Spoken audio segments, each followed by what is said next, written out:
నమస్తే, మన Telugu TV special స్టోరీకి స్వాగతం.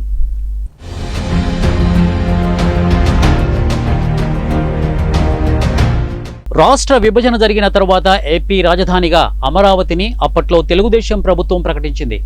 అంతేకాక రాజధాని నిర్మాణానికి ప్రధాని నరేంద్ర మోడీ చేతుల మీదుగా భూమి పూజ కూడా చేశారు. ఆనాడు తాత్కాలిక నిర్మాణాలు చేపట్టిన చంద్రబాబు ప్రభుత్వం ఆ తర్వాత 2019 ఎన్నికల్లో ఓటమి చెంది వైసీపీ ప్రభుత్వం అధికారంలోకి వచ్చింది.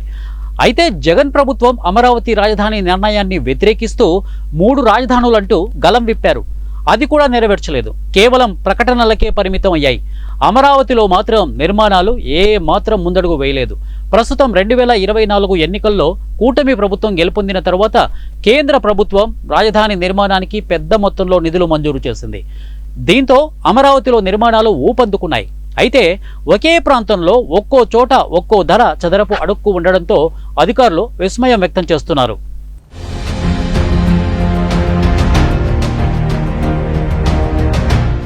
అమరావతిలో ముఖ్యమంత్రి చంద్రబాబు నాయుడు, మున్సిపల్ శాఖ మంత్రి నారాయణలు మళ్లీ అదే మోడల్ ఫాలో అవుతున్నారు. అమరావతి విషయంలో ఫస్ట్ టర్ములో చేసిన తప్పులే ఇప్పుడు కూడా చేస్తున్నారు అనే ఆరోపణలు ఎదుర్కొంటున్నారు. ముఖ్యంగా టెండర్ల కేటాయింపుతో పాటు ధరల నిర్ధారణ విషయంలో కూడా పెద్ద ఎత్తున గోల్మాల్ జరుగుతోంది అనే ఆరోపణలు వినిపిస్తున్నాయి. పదుల సంఖ్యల పనులను అస్మదీయ కంపెనీలకే కేటాయిస్తూ మాత్రం పోటీ లేకుండా చేసి ప్రజలపై పెద్ద ఎత్తున ఆర్థిక భారం మోపుతున్నారు అని అధికార వర్గాలే చెబుతున్నాయి. దీనిపై ఎన్ని విమర్శలు వచ్చినా కూడా ప్రభుత్వం మాత్రం తాను అనుకున్న విధంగానే ముందుకు వెళ్తోంది. శనివారం నాడు అమరావతిలో ముఖ్యమంత్రి చంద్రబాబు నాయుడు అధ్యక్షతన జరిగిన సమావేశంలో ఆంధ్రప్రదేశ్ నూతన అసెంబ్లీ, హైకోర్టు నిర్మాణపు పనులను ఓకే చేశారు.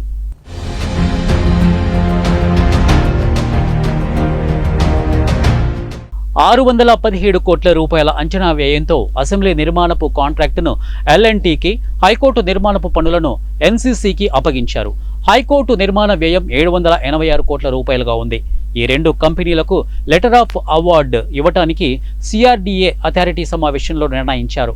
ఈ లెక్కన చూస్తే అసెంబ్లీ నిర్మాణపు వ్యయం చదరపు అడుక్కు ₹5,503 అవుతుంటే హైకోర్టుకు మాత్రం చదరపు అడుక్కు ₹3,881 అవుతుంది.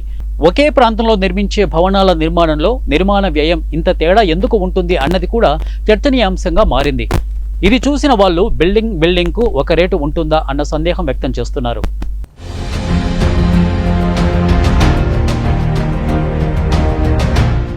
మరోవైపు ల్యాండ్ లేకుండా కేవలం అసెంబ్లీ నిర్మాణం వ్యయం చదరపు అడుగుకు ₹5,503 అంటే చాలా ఎక్కువ అని ఇంజనీర్లు అభిప్రాయపడుతున్నారు. ఒక్క బిల్డింగ్లో నిర్మాణ వ్యయం చదరపు అడుగుకు ₹3,881 అవుతుంటే మరోవైపు అసెంబ్లీ బిల్డింగుకు మాత్రం చదరపు అడుగు వ్యయం ₹5,503 అవుతుండడం ఆశ్చర్యకరంగా ఉంది అనే చెప్పాలి. పోనీ నిర్మాణాలు పూర్తయ్యే వరకు ఇవే రేట్లు ఉంటాయని కూడా గ్యారెంటీ ఏమీ ఉండదు.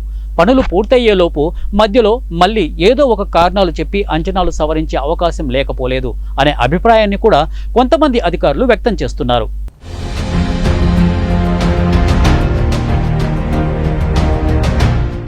ఇది వాల్టి మన తెలుగు టీవీ స్పెషల్ స్టోరీ.